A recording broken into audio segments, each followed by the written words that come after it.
ikut Sarsian gimana?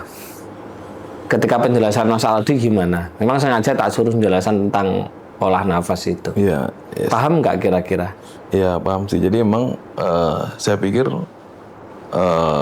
untuk kayak gini tuh nggak ada fisiknya gitu ya. Ternyata kemarin Mas Aldi jelasin gamblang, oh ternyata ada fisiknya gitu ya. Bisa terasa, terlihat gitu ya. Ya itu sih. Ya jadi emang bisa dibuktikan ya. Ternyata nggak hanya teori semata gitu. Sebenarnya sains bisa dibuktikan seperti itu. Jadi leluhur kita itu nggak ngarang gitu loh. Kayak ilmu olah nafas ya. Kan logikanya kan, manusia kan udah nafas otomatis kan, otomatis kan. Ngapain ada ilmu olah nafas lagi gitu loh. Nah ternyata secara ilmiah dibedah oleh Dr. Joe Dispenza itu di buku itu. Iya sih. Ya, di buku itu ternyata seperti itu. Nah itu pun di agama juga sudah dijelaskan. Cuman kalau agama lebih kepada apa ya, sanepan, gambaran. Contoh, kita kalau mau menuju kehidupan abadi, surga neraka, ya kita harus melewati jembatan Shirathul Mustaqim. Yang dimana jembatan Shirathul Mustaqim itu di situ terhubung tujuh langit sab 7 kan. Kalau kita jatuh di situ ya neraka kan gitu. Nah itu sama dengan ketika kita olah nafas gitu. Kalau kita contoh gini aja kan, saya ulangi lagi ya. Pentingnya olah nafas itu seperti kemarin. Kalau kita olah nafas hanya seperti ini aja. Kan belum sempat nih ujung tulang ekor gini, belum sempat menghantarkan hormon endorfin ke atas, sudah ketutup lagi. Makanya di buku Dr. Joe Dispenza itu, di situ energi itu kenapa banyak terjebak di 3 cakra bawah, karena nggak pernah olah nafas. Itu makanya nafas mompak ke atas ya. Iya, kan saya dulu di RKN juga bilang gitu, dengan pernafasan ini energi yang terjebak di bawah ini diangkat ke atas. Ya, itu sebenarnya energi itu masuknya ke hormon endorfin itu gitu. Jadi lebih gamblang, jadi oh gitu toh maksudnya gitu. Kemarin masih ngayal-ngayal, oh itu energi gimana ngerasainnya, ternyata secara fisik itu iya. lebih masuk lagi sih. Iya. Jadi bukan apa ya, klenek juga bukan, jadi kayak cakra dan lain itu masing-masing mempunyai hormon loh itu. Jadi hormon ini nah, makanya saya juga pernah bilang, kalau sampai nggak pernah olah nafas, ya sistem hormonal beda. Itulah yang membuat hidup kita itu nggak pernah berhasil, selalu tersendat-sendat. Apa aja yang tersendat ya banyak. Bisa hubungan sosial, bisa ekonomi, finansial, usaha, bisnis dan lain-lain. Makanya penting sekali. Makanya belum baru ikut Sarsian baru kemarin ya. Enggak, di sana Freedom itu yang di apa? Oh yang dulu saya cuma Gatholoco ya? Gatholoco ya. Nah Gatholoco itu nanti pelan-pelan akan saya jelaskan cara ilmiahnya. Iya sih. Pelan-pelan. Sebenarnya sih kalau misalnya langsung berasa terasa manfaatnya, teori Pak Aldi itu udahlah itu. Tapi kan emang dijelasin detail ya. Jadi oh begini penjelasan fisiknya gitu. Gitu. Berarti kalau nafas secara alamiah aja masih kurang ya, nggak bisa ya? Nggak bisa, karena yang namanya olah nafas itu adalah kali ini secara ilmiahnya seperti kemarin ya. Nanti bisa dibaca buku. Udah punya buku toh? Nah, tinggal baca aja. Ya. Secara spiritualnya ketika kita olah nafas itu kita menciptakan ruang. Ruang kosong. Suwung kalau di dalam Jawa, kalau di dalam ilmu pengetahuan menciptakan stillness. Terus kalau di dalam Islam, laisa kamitslihi syai'un. Jadi menciptakan ruang yang dimana, pernah nggak mendengar saya atau ada status saya bilang seperti ini, adanya ada karena tidak adanya tidak ada. Ngerti nggak maksudnya apa itu? Enggak sih. Nggak ngerti. Adanya ada, jadi untuk menciptakan, untuk mengadakan suatu fisik ada, itu harus tidak ada dulu. Kalau tidak ada baru bisa ada, kan gitu hukumnya. Iya. Nah, bagaimana kita menciptakan ada kalau nggak ada ruang di dalam diri? Kan manusia Keinginannya banyak, keinginan, harapan, nafsu dan lain penuh kan energi. Iya. Betul nggak? Kalau nggak pernah kosong, nggak pernah suwung, Iya. nggak pernah stillness, nggak pernah laisa kamislihi syai'un, nggak pernah kosong tapi isi tapi kosong, gimana? Iya sih. Makanya di dalam Islam ada ilmu tertinggi, al-Islamu ya'lu wala yu'la alaih. Jadi al-Islam itu bukan agama Islam ya, tapi al-Islamu di situ coba nanti cari di Google gitu ya. Al-Islamu di situ dimaknai pasrah. Orang pasrah itu orang apa sih? Ya wis Berserah diri lah. berserah diri, wis kosong gitu loh. Nah itu untuk menciptakan kosong itulah kita akan mendapatkan sang ada. Lah sang ada itu apa ya? Kebutuhan hidup kita. Iya, iya. Apa sekarang yang butuhnya Mas Robi? Butuhnya adalah kesuksesan di dalam hal bisnis, usaha dan muncul itu nanti. Kenapa sudah ada ruang? Ruang apa? Tidak ada tadi. Nah ruang tidak ada tadi bisa dimunculkan ketika kita olah nafas. Nah, terkait olah nafas Mas ya, kan kita berkegiatan banyak ya, ada mungkin olahraga atau apa, atau mungkin wik juga gitu. Soalnya yang siapa tuh di artis siapa gitu, wah caranya biar supaya lama nih pakai olah nafas gitu ya. Jadi apakah olah nafas yang mungkin hitungan-hitungan itu berbeda gitu tiap berkegiatan gitu. Misalnya olahraga, oh nafasnya ini. Wah kalau meditasi nafasnya ini gitu. Oh kalau berenang atau wik apa, oh nafasnya begini gitu. Apa punya rumus yang berbeda gitu. Tujuannya beda-beda. Makanya kan pernafasan olah beberapa jenis olah nafas yang tak kasih itu kan macam-macam. Beda-beda. Ya kan? Kalau semalam itu kan 4 atau sarasan sebelumnya Itu saya terapin di saat nge-gym tuh Mas. Turun berat badan lebih dari ya kan? 2 kilo. Berapa? Atau yang mana? Kita sebut angkanya. Cuma sambil di jirah itu loh. Oh, sambil jirah itu. Oke, Jirah, tahan. Nah, Mas Yunus nggak sebutin kode angkanya sih. Tahan aja, terus buang. Pas nahan Iya. sambil di jirah. Jadi yang harus kita rubah adalah pola nafas. Yang biasanya cuman tarik hembus. Karena tarik hembus itu kalau secara ilmiahnya, ilmiah spiritual ya kemarin itu. Jadi spektrum itu buka, hormon endorfin naik, belum juga kita nahan sudah dilepas, otomatis kembali lagi hormon spektrum balik lagi. Kan gitu. Secara jantung juga gitu. Coba kalau kita nafas seperti ini, nyampe mana ini nafas ini? Kan cuma sampai paru-paru, belum sampai nyampe jantung. Sedangkan jantung adalah pompa nafas. Kenapa kok dipompa? Karena untuk menghantarkan O2 menuju ke seluruh tubuh melalui saraf-saraf, melalui pembuluh darah. Akhirnya dikirim ke seluruh mikroorganisme sel yang ada di dalam tubuh. Sehat dong. Iya sih, tapi untuk hitungannya masih apakah setiap orang sama? Karena gini, kita pernah bareng-bareng ya, satu keluarga boxing ceritanya. Jadi emang itu jantung ya, jadi emang wah pokoknya fisik lah ya, latihan fisik segala macam gitu. Terus setelah itu pelatihnya bilang dia kayak coba di sini gitu ya, cek nadi gitu ya. Jadi tiap saya anak itu 1 per detiknya itu berbeda gitu, hitungannya gitu. Jadi misalnya kalau misalnya setiap orang hitungannya berbeda, apakah angka tadi, patokan tadi juga bisa sama gitu terapin ke semua orang gitu? Sesuai dengan olah nafas misalkan yang tak ajarkan. Misalkan 472. 472 kalau Mbak Dia sama Mas Robi melakukan 472 hasilnya juga sama. Tapi kalau nafasnya berubah misalnya jadi 432 hasilnya nggak sama. Karena nafas kita ini sambung ke semesta, ke materi-materi molekul-molekul kecil yang ada di semesta ini sambung sampai ke astronomi. Makanya kenapa anak lahir kembar katakanlah. Lahir kembar yang satu jam 03.00, yang satu 03.15. Semuanya ketika dia selama dirawat diberikan kasih sayang sama, benar-benar adil. Nafsirnya sama nggak? Beda sih. Karena nafas yang pertama keluar itu langsung nyambung kepada semesta, astronomi.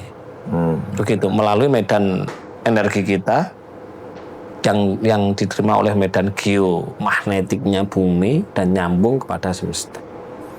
Jadi nggak sama seperti ilmu-ilmu yang saya berikan, misalkan ini nanti ada olah nafas gitu ya, sama. Kelihatannya sama, cuma olah nafas saja, tapi tapi ini hasilnya berbeda, Waktu di manfaatnya berbeda. ya. Iya. Waktu di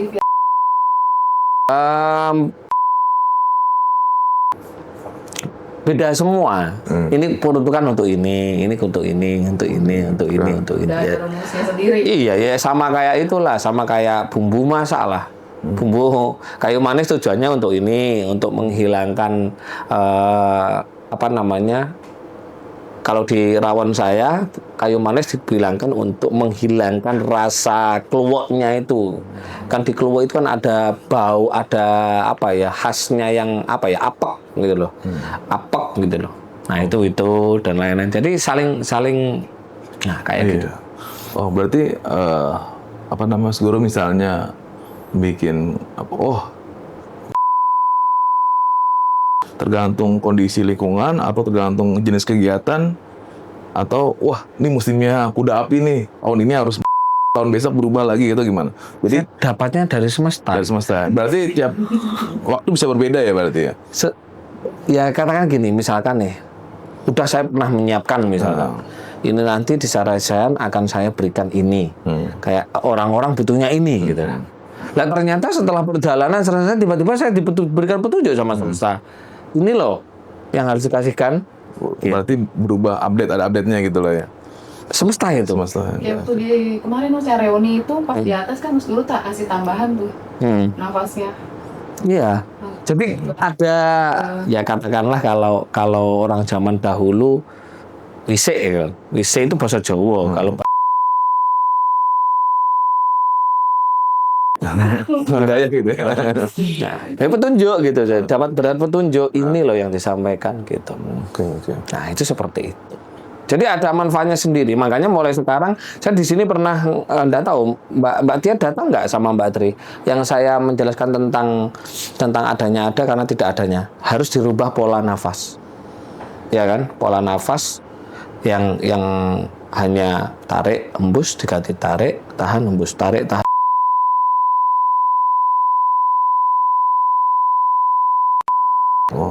Tapi biasanya kalau belum jadi habit, ya gampang lupa. Woi, seketika inget ya.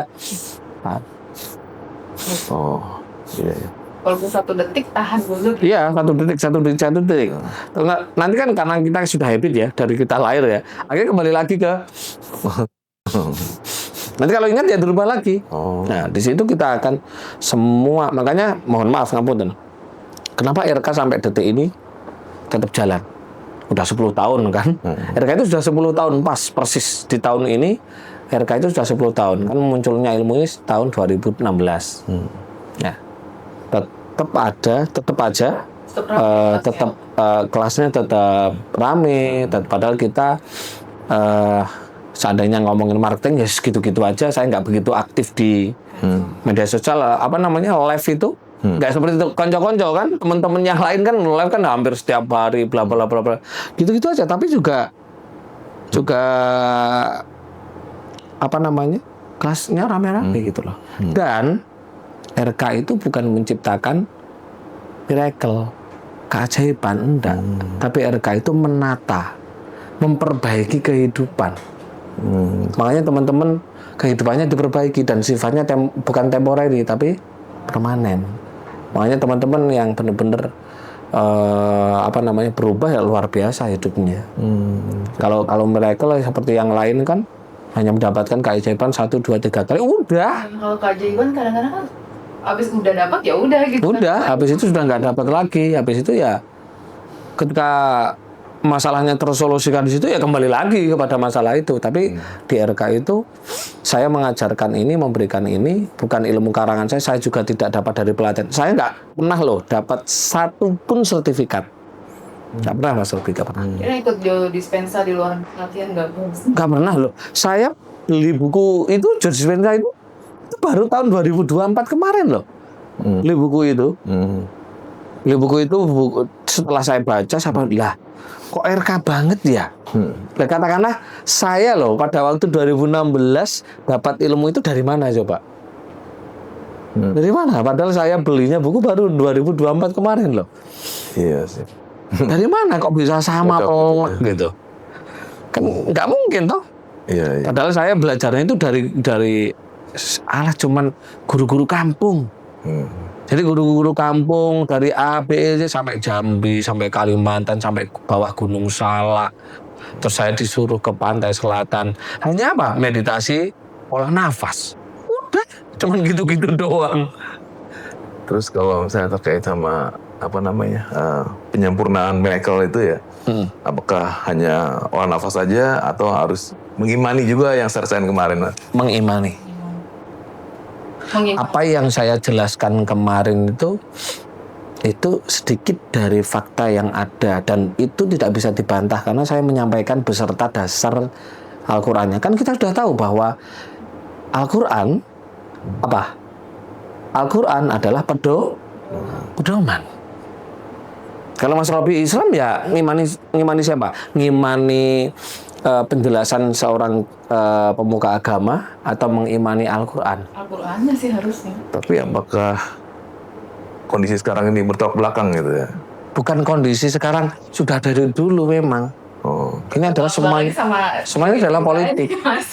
Ini adalah politik. Maksudnya dengan kiai-kiai, maksudnya dengan yang punya jago agama sama Al-Qur'an gitu, apakah cukup jauh gitu? Jauh. 180 derajat. Karena kalau disampaikan sesuai dan akhirnya kembali kepada fitrahnya, insan kamil, khalifatur riyad, sama saktinya, sama pinternya nggak laku dong mereka. Kalau nggak laku nggak dapat, nggak matang mereka. Ayo. Yang disembunyikan ya. Iya, banyak ayat-ayat Quran yang disembunyikan. Udah jelas-jelas kan di surat Qaf itu jelas banget, coba nanti Mas Wafi baca ya. Sudah jelas di Al-Quran itu wa nahnu aqrabu ilaihi min hablil warid, bahwa aku tidak lebih jauh dari urat leher. Kan jelas toh. Kata aku tidak lebih jauh dari urat leher, kita nempel loh. Nah kalau tidak lebih jauh, dan itu sama plek dengan ilmu ketuhanan di seluruh dunia, termasuk di Jawa. Di Jawa sudah jelas-jelas bahwa Tuhan itu cedek tanpa senggolan, aduh tanpa wangenan. Bahasa Indonesianya dekat tanpa bersentuhan. Dan tanpa bersentuhan berarti jadi satu. Makanya kata saya sendiri apa? Manunggaling kawula lan Gusti. Jadi dengan penjelasan kemarin tuh kayak ya saya ngaji dari SD ya segini kan. Wah ini ada lagi.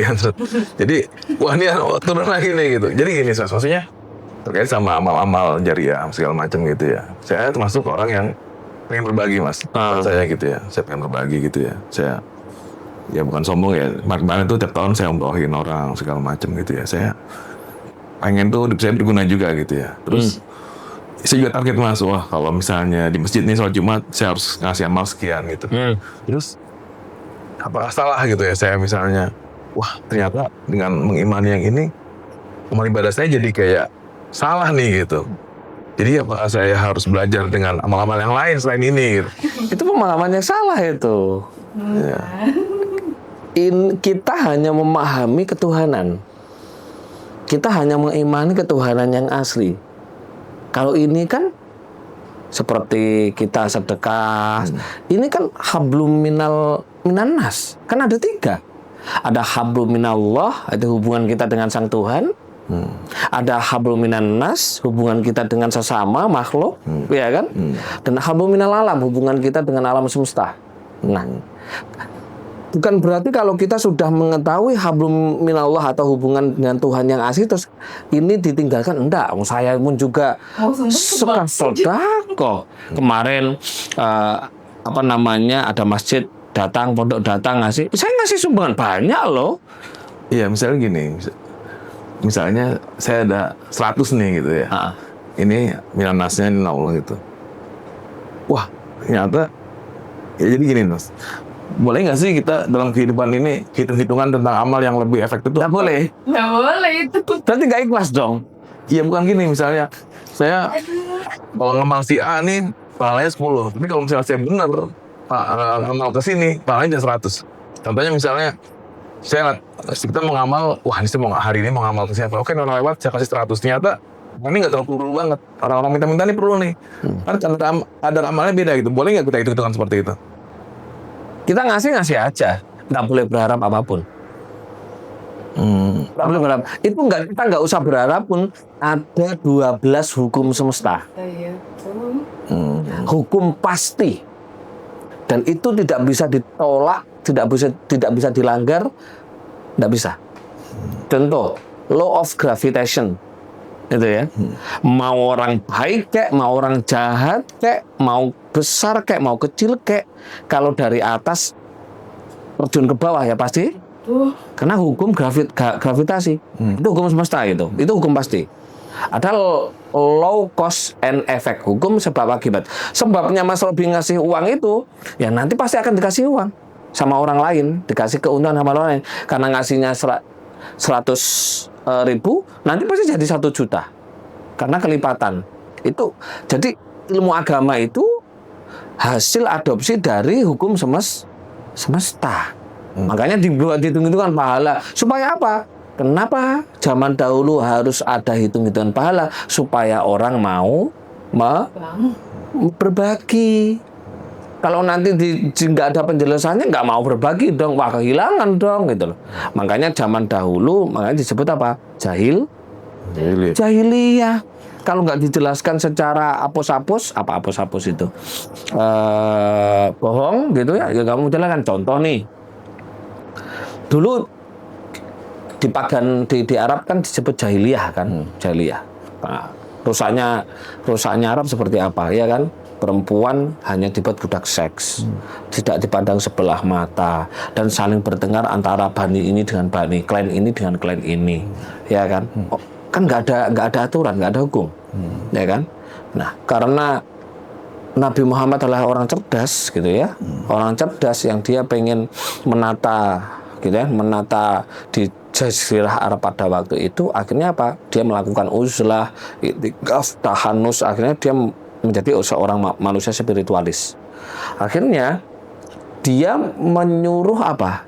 Menyuruh sholat.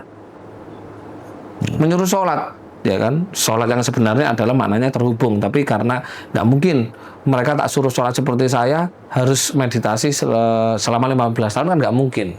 Nggak mungkin kan? Ya, akhirnya muncullah sholat. Makanya sholat tidak ada di Al-Quran, gerakannya juga tidak ada. Terus apa namanya, model ruku, sujud dan lain-lain, takbiratul ikram, duduk di 2 tahiyat, duduk itidal kan nggak ada. Bacaan harus ini kan nggak ada. Itu semuanya dari Nabi Muhammad kan. Tujuannya apa? Untuk membentuk karakter, supaya karakter yang rusak tadi hilang. Apa yang dilakukan? Diberikan iming-iming.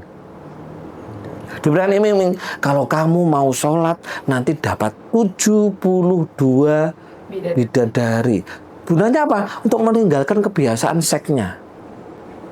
Kenapa? Karena dulu kan nggak ada pengaman, nggak ada apa, harus seks, hamil terus nggak diakui, dibuang dan lain-lain kan gitu. Sepertilah katakanlah Mbak Tia sama Mas Robi ketika punya anak kecil itu, ketika nggak mau makan, ya kan, ayo makan, nggak mau, ditipu nggak? Iya. Nanti kalau mau makan, nanti tak ajak ke sana. Nanti kalau makan tak beli motor-motoran, mobil-mobilan. Akhirnya seneng nggak? Karena ada imbalan di situ. Ya kan? Akhirnya apa? Mau makan. Setelah selesai, diberikan nggak? Diberikan. Tapi ketika dewasa, ketika mereka sudah dewasa, anak kita sudah dewasa gitu kan, ayo makan, nanti dapat motor-motoran, mobil-mobilan. Padahal dia udah dewasa. Kira-kira butuh motor-motoran apa mobil-mobilan nggak? Nggak butuh. Karena semakin dewasa dia akan tahu ketika dia mencari fungsinya sholat misalkan. Oh, sholat itu ternyata hanya untuk membentuk karakter, untuk menyembah Tuhan, katakanlah secara syariat untuk menyembah Tuhan, untuk ibadah. Kalau secara ilmu karakter untuk membentuk karakter. Jadi yang dia dibutuhkan bukan motor-motorannya. Jadi semua itu kita kembalikan kepada sejarah kenapa tuh seperti ini. Nah, seperti sedekah katakanlah. Sedekah secara hukum law cause and effect dan law of karma itu kita nggak usah hitung-hitungan pahala, udah otomatis. Berarti kalau kita mikir prioritas dalam bersedekah nggak perlu ya. Misalnya gini, wah mas saya ada masjid A, masjid B. Masjid A ini udah megah nih ya kan, udah nggak perlu renovasi kali. Nah masjid B ini perlu renovasi ya kan, udah bangunannya acak-acakan gitu. Jadi kita berpikir wah saya sedekahnya ke masjid B aja nih karena dia butuh renovasi segala macam. Salah nggak berpikir seperti itu? Enggak salah. Mau ngasih ya. Berarti kita perlu dong maksudnya kita perlu prioritas nggak untuk ngasih sedekah itu gitu ke masjid? Enggak. Yaitu mengikuti kerentak hati. Kerentak hati, mengikuti kerentak hatinya. Saya orang yang hampir tidak pernah bersedekah ke rumah ibadah. Saya lebih kepada orang yang membutuhkan, dan orang membutuhkan tidak mengikuti skala orang miskin, orang enggak.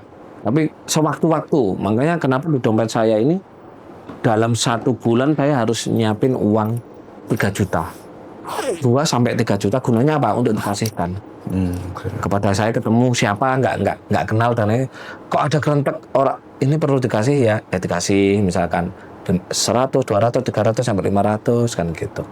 Jadi pasti saya menyimpan di sini, pasti saya membawa uang yang sifatnya 3 juta loh. Ini sudah, jadi uang ini nanti harus habis di saya. Tapi saya tidak berpikir ini nanti sedekahnya kepada siapa ya, si A si enggak. Sesuai situasional ya. Iya. Sambil jalan itu. Jadi, dan kalau kita hitung-hitungan pahala, karena sudah ada hukum semesta, law cause and effect, dan hukum karma, ini walaupun saya nggak hitung-hitungan, ini nanti 3 juta, pasti nanti kembali kepada saya 30 kali lipat misalkan. Justru malah nggak datang, karena itu nafsu kok. Keinginan. Tertunda. Tapi pasti datang. Tapi tertunda, karena kita ada berharap di situ. Karena harapan itu, kalau di bukunya David Hawkins gitu ya, keinginan kembali itu itu cuma 125 Hz energinya, sangat low sekali. Tapi kalau kita ngasih aja, ya itu pasti kembali. Itu nggak perlu hitung-hitungan mas. Itu mau sedekah aja gitu. Mau sedekah aja, dan kalau bisa sedekah yang lebih bermanfaat. Iya. Ya berarti harus ini dong, prioritas nih, wah yang bermanfaat sih ini nih. Kayak gitu. Kerentak hati. Iya.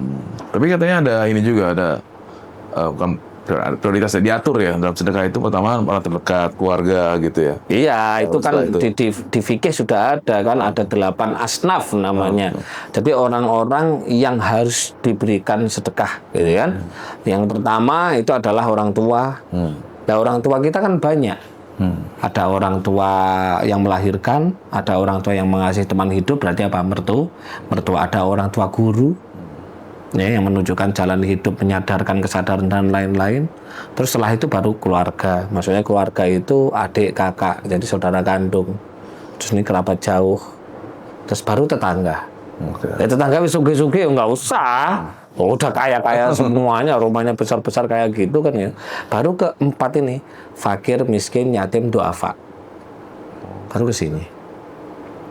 Kalau ini semuanya sudah tidak membutuhkan, gitu ya.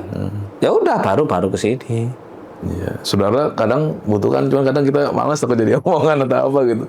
Terlalu impact baliknya itu terlalu. Jadi resiko. intinya kita melakukan hidup itu meninggalkan keinginan, meninggalkan mau hitung-hitungan, jangan. Pokoknya kalau mau sedekah aja, kalau mau gini-gini. Bahkan saya ngasih kepada siapapun nggak ada yang tahu. Siapa yang tahu? Tiba-tiba saya datang ketemu temen gitu kan, cerita-cerita gitu kan, ternyata temen sedang lagi susah gitu kan. Saya kerentaknya ngasih berapa, ya udah kasih gitu. Seperti itu. Nanti nggak jadi kebiasaan mereka gitu ya? Enggak akan berani. Nggak akan berani mereka menjadi kebiasaan minta, kan nggak mungkin gitu loh. Itu nggak mungkin. Jadi apa yang harus dilakukan kita itu berbeda. Hablum minallah ini. Hablum minallah ini justru akan memberikan kesadaran kepada kita. Karena kita meyakini Tuhan ada di dalam diri, bukan di luar sana. Ini akan membawa kepada diri kita kehidupan yang lebih baik gitu. Itu seperti itu. Banyak sekali, John. Coba kalau punya teman banyak sekali suka sodako, sering sodako, tapi hidupnya kenapa belangsak? Karena berharap itu tadi. Karena satu berharap. Enggak. Yang kedua Tuhannya masih salah. Tuhannya masih salah gitu. Tapi apakah bisa misalnya kita yang benar nyembah gitu, maksudnya tawannya benar gitu ya? Apakah itu berasa gitu di hati kita tuh berasa lebih Nanti apa? di sini tak buktikan. Di sini tak buktikan nanti. Kalau ketika kita menyentuh Tuhan kita, ketika kita menyatu dengan Tuhan kita, rasanya seperti apa? Ya, karena ya kalau misalnya kayak kita umroh kan kayak ada penebalan dikit tuh ya. Oh, berasa lebih enak gitu apa gitu. Itu rasa palsu gitu. Oh. Rasa palsu itu kan Anda menganggap Tuhan itu tetap di luarnya Anda kan, di luarnya Mas Robi kan, padahal Tuhan ada di dalam diri kita. Itu jelas mau dibantah. Siapa mau membantah saya? Coba gimana cara membantahnya? Wong saya yang sampaikan saya dalil Quran kok. Emang membantah Al-Quran? Kan gitu kalau kita ngomongin tentang agama. Emang mau membantah ayat A, B, E, dan C banyak loh. Tuhan yang jelas ada 4 ayat yang benar-benar jelas bahwa Tuhan itu ada di dalam diri sang makhluknya gitu. Gitu. Oke. Ya memang aku tuh belajar sering aja ketemu saya ada apa namanya salesehan ikut ya sedikit sambil belajar apa sih yang dicari dalam dunia ini? Kekayaan. Terus kalau sudah kaya buat apa juga? Kemiskinan. Kalau udah miskin buat apa itu? Dan dicari apa? Ya yang sumber. Jalan kita pulang, dan pulang kan kita pulang kepada sang Tuhan. Nah terus sang Tuhan yang mana? Kan gitu. Nggak tahu Tuhannya pulang. Dia mau pulang nggak tahu Tuhannya, luculah. Makanya leluhur kita ada satu ilmu di Jawa disebut dengan ilmu sangkan para menghormati. Kalau di dalam Islam innalillahi wa inna ilaihi raji'un. Jadi sangkan para menghormati itu sangkan itu kita dari mana gitu kan. Terus sangkan para nih. Nah kita sekarang di mana? Ngapain? Gitu loh. Oh sekarang ini kan di dunia. Kita manusia. Berarti tugasnya manusia apa? Kan gitu. Dumati. Nah dumati itu sangkan parane dumati. Nah dumati itu nanti kita akan jadi apa? Setelah kita sudah tahu asal kita sudah tahu tugas kita di dunia ngapain, kita akan tahu. Kita jalan pulang kita tahu. Itu seperti itu. Nah kalau kita nggak tahu Tuhan kita, piye? Iya sih.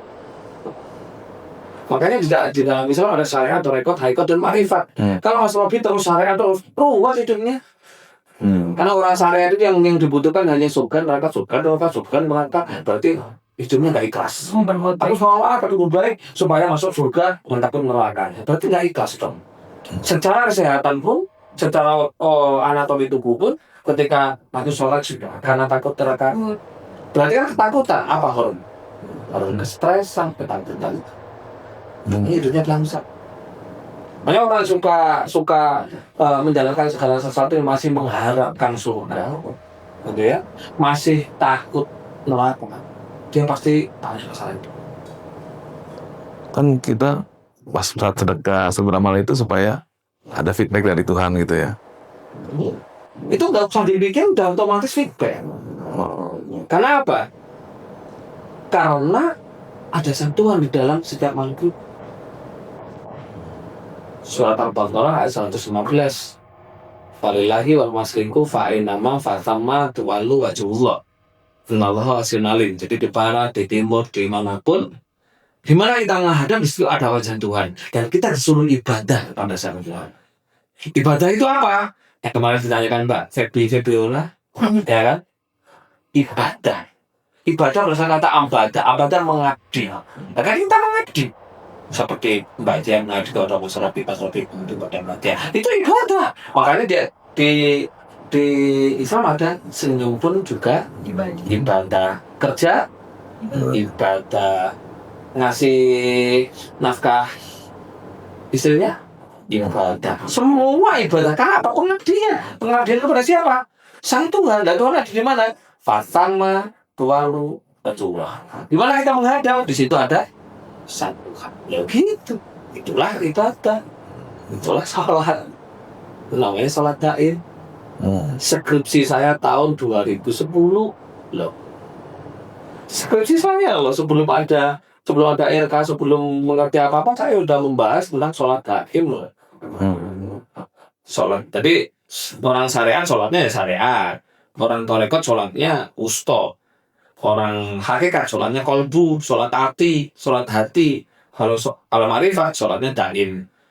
Oh, tapi dalam perjalanannya Mas buat skripsi itu ya, kalau daim itu referensi-referensi itu dari semua guru tuh. Ya harus dong. Makanya kalau ada referensi dari Islam dan dari buku-buku yang lain, terutama dari Al-Quran. Karena mungkin arahannya misalnya kiai-kiai ke saya biasa atau Mas Guru pasti beda ya. Misalnya jawabnya untuk wah syariat aja gitu. Mungkin ke Mas Guru beda lagi gitu. Iya, kalau Mas Robi tanya sama saya jawabnya tak hakikat dong. Oh. Kalau Mas Robi tanya kepada kiai yang masih syariat, ya jawabannya syariat dong. Sesuai dengan Mas Robi tanya kepada anak TK, enaknya makan apa ya? Jawabannya pasti enak permen loh om. Ya enggak. Nanti anak SD beda lagi. Beda lagi. Oh anak somai. Oh anak SMA beda sebelah. Terus beda lagi tuh anak sarjana. Oh enggak enak kita makan nasi rumahan aja sehat. Kan gitu.